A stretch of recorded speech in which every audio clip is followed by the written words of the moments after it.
அதாகப்பட்டது எப்படி என்றால் துரியோதனன் சகனிமாவன் சூழ்ச்சியினாலே மண்டபம் கட்டி பார்க்க வாருங்கள் என்று சூதாடி பாண்டவர்களை 12 ஆண்டு ஓராண்டு அஞ்ஞாதவாசம் ஓட்டிவிட பகவானுடைய கிருபையினாலே 12 ஆண்டு வனவாசங்களை ஒரு நாளாக முடித்து தர்மர் கங்குப்பட்டவர்கள் விராட நாட்டில் வந்து தங்கியிருக்க பூக்காத மரங்கள் பூத்தன, காய்க்காத மரங்கள் காய்த்தன, பழுக்காத மரங்கள் காய்த்தன. சுபசேபமாக மாதம் மும்மாறி பெய்து கொண்டிருக்கிறது. அப்பொழுது சிங்கப்பூர் கீசகன் என்பவன் அக்காவை பார்க்க வந்தவன் மன்னமகளாக இருக்கிற அம்மாவை பார்த்து அவன் மோகிக்க, அப்பொழுது பீமசேனன் சென்று அங்கே தனி மண்டபத்திலே வரவழைத்து அவனையும் அவன் தம்பிமார்களையும் கொண்டு சம்மதிக்கின்றான்.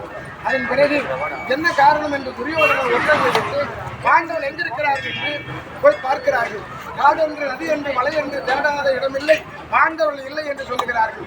அப்போது பீஷ்மாச்சாரி சொல்லுகிறார், 3 தலைமுறை அனுபவம், பாண்டவர் உயிரோடு இருக்கிறார்கள், அவரை கொல்ல முடியாது, அவர் எந்த நாட்டில் இருந்து அவர் சிரமமாக இருக்கும் என்று சொல்ல, அதிசயம் ஒன்று நடந்திருக்கும் என்று சொல்ல, அப்பொழுது ஒருவன் ஓடி வந்து யாரோ வண்ண மகளாம் ஆகாயங்கள் 2 பேராம் கொண்டு போட்டு போயிட்டாங்களாம், அந்த விராட நாடு சிரமமாக என்று சொல்ல, அப்போது மாடுகளை படக்க வேண்டும் என்று சொல்ல சேனையோடு என்று நிறுத்தி தன் உருவத்தை காண்பிக்கின்றார்.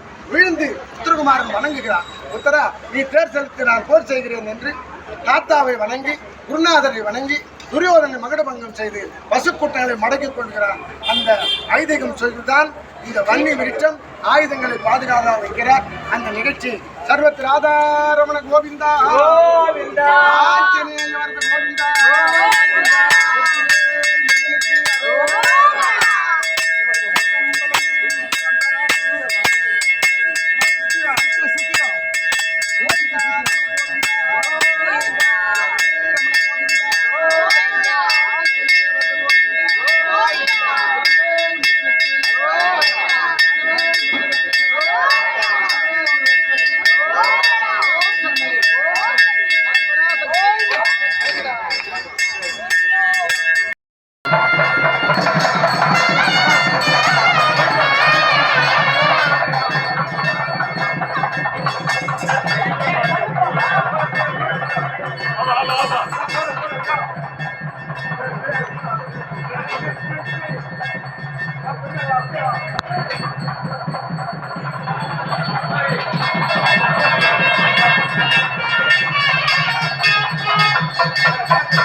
Não vai.